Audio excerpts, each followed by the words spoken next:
अस्सलामु अलैकुम वरहमतुल्लाह। देखें, आज मैं अपनी इस्लामी बहनों को और अपनी बेटियों को यही बताऊंगी, अपनी बच्चियों को, कि वुज़ू करने का तरीका क्या है, वुज़ू किस तरीके से करना चाहिए और वुज़ू कैसे करना चाहिए। देखिए, पहले तो है क्या है, अगर नापाकी के हालत में है तो हमें क्या है, गुस्ल लेना क्या है, फ़र्ज़ है। यानी हमारा गुस्ल सही से हुआ है, सारे हमने तौर तरीके से किया है, तो इंशाल्लाह ताला हम पाक हो गए हैं। और फिर इसका होना क्या है, वुज़ू का होना ज़रूरी है। अगर हमने वुज़ू किया है तो हमारी नमाज हो जाएगी, और नमाज अच्छी होगी तो हमारी क्या, अल्लाह ताला हमारी नमाज़ों को अपनी बारगाह में कबूल भी ज़रूरी ही करेगा। अब सुने, देखें, अब रहा कि हमारी इस्लामी बहनें और हमारी बच्चियां, हमारी बेटियों को अभी तक वुज़ू करने का सही तरीका नहीं आता है। वुज़ू किस तरीके से करना चाहिए और कैसे करना चाहिए, आज मैं आपको यही बताऊंगी। तो इंशाल्लाह ताला आप इस पर ज़्यादा से ज़्यादा अमल करना और दूसरों तक भी पहुंचाना। अब रहा, सुने, वुज़ू करने का तरीक़ा। एक वुज़ू क्या है, एक दिल के इरादे को बोलते हैं। वुज़ू का होना क्या है, हमारा इरादा है। जैसे नमाज का इरादा है, नियत पढ़नी ज़रूरी नहीं है, दिल में इरादा होना चाहिए नमाज का। हर चीज़ का क्या है, अक़ीदा होना चाहिए। तो इंशाल्लाह ताला सुने वुज़ू का तरीका।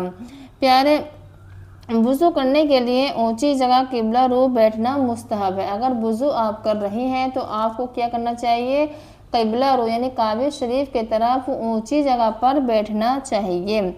वुज़ू करने से कबल इस तरह नियत कीजिए, हुक्म इलाही हुसूल सवाब की नियत से वुज़ू करती हूँ, यानी कि वुज़ू की भी नियत तो ऐसी होनी चाहिए। अब रहा, वुज़ू करने से पहले बिस्मिल्लाह पढ़ना क्या है, सुन्नत है। आप वुज़ू कर रही हैं तो वुज़ू करने से पहले बिस्मिल्लाह पढ़ना क्या है, सुन्नत है। वुज़ू हो सके तो बिस्मिल्लाहि वल्हम्दुलिल्लाहि कह लीजिए। अगर आपको हो सके तो बिस्मिल्लाहि वल्हम्दुलिल्लाहि कह लीजिए, कि जब तक वुज़ू बाकी रहेगा आपके नामे आमाल में नेकियां लिखती जाती रहेंगी। आपका वुज़ू बाकी रहेगा तो इंशाल्लाह ताला आपके नामे अमाल में नेकियां लिखती जाती रहेंगी। अब है, आप 3 बार दोनों हाथ को गट्टों तक धोएं, यानी कि अब आप रहा कि आप 3 बार अपने हाथ को गट्टों तक धोएं। उंगलियों का खिलाल भी कीजिए, सुन्नत के मुताबिक मिसबाक शरीफ भी कीजिए। मिसबाक यानी कि आप बुरुश से अपने दांत साफ़ करते हैं तो इसमें क्या, मिसबाक शरीफ बोलते हैं, जैतून की डंडी से कीजिए। फिर 3 बार कुल्ली कीजिए। रोज़ा ना हो तो गरारा भी कीजिए। अगर रोज़ा नहीं है आपका तो आप गरारा भी कीजिए। फिर 3 बार नाक में पानी चढ़ाएं। रोज़ा ना हो तो नाक की जड़ तक पानी पहुँचाएं। अगर आपका रोज़ा ना है तो आप जड़ तक पानी क्या है, चढ़ाएं। हाथ की छोटी उंगली से नाक भी साफ कीजिए। हाथ की छोटी उंगली से नाक भी साफ कीजिए। फिर 3 बार चेहरे को इस तरह धोएं कि पेशानी की जड़ तक थोड़ी तक और एक कान की लो से दूसरे कान की लो तक पानी बह जाए। यानी आपको इस तरीके से धोना है, एक कान की लो से दूसरी कान की लो तक, और पेशानी यानी जहाँ से अपना माथा है, जहाँ से बाल उगते हैं वहाँ तक क्या है, पूरा चेहरा आपको धोना है। फिर 3 बार कोहनियों समेत दोनों हाथ इस तरह धोएं कि कोहनी से नाखून तक कोई जगह सूखी ना रह जाए या बिना धुली ना रह जाए।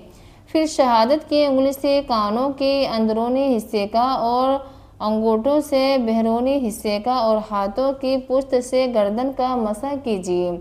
हाथों की पुष्ट यानी कि उंगली से गर्दन का मसा कीजिए। और फिर दोनों पैर टखनों समेत धोएं, पहले दाएं पैर को, फिर बाएं पैर को धोएं और दोनों पैर की उंगली से दरमियान बाएं हाथ की छोटी उंगली से खिलाल कीजिए। दाएं पैर की छोटी उंगली से खिलाल शुरू करके बाएं पैर की छोटी उंगली पर ख़त्म कीजिए। तो इंशाल्लाह मुझे उम्मीद है आप इस तरीके से करना कि देखिए वुज़ू खाने पर वुज़ू की अमली तरबियत दीजिए। पानी के इस्तेमाल में इसराफ से बचने की तलक़ीन कीजिए, यानी कि पानी से बचने के लिए अब है हुज्जतुल इस्लाम इमाम मोहम्मद ग़ज़ाली रहमतुल्लाह फरमाते हैं, हर उज़ू धोते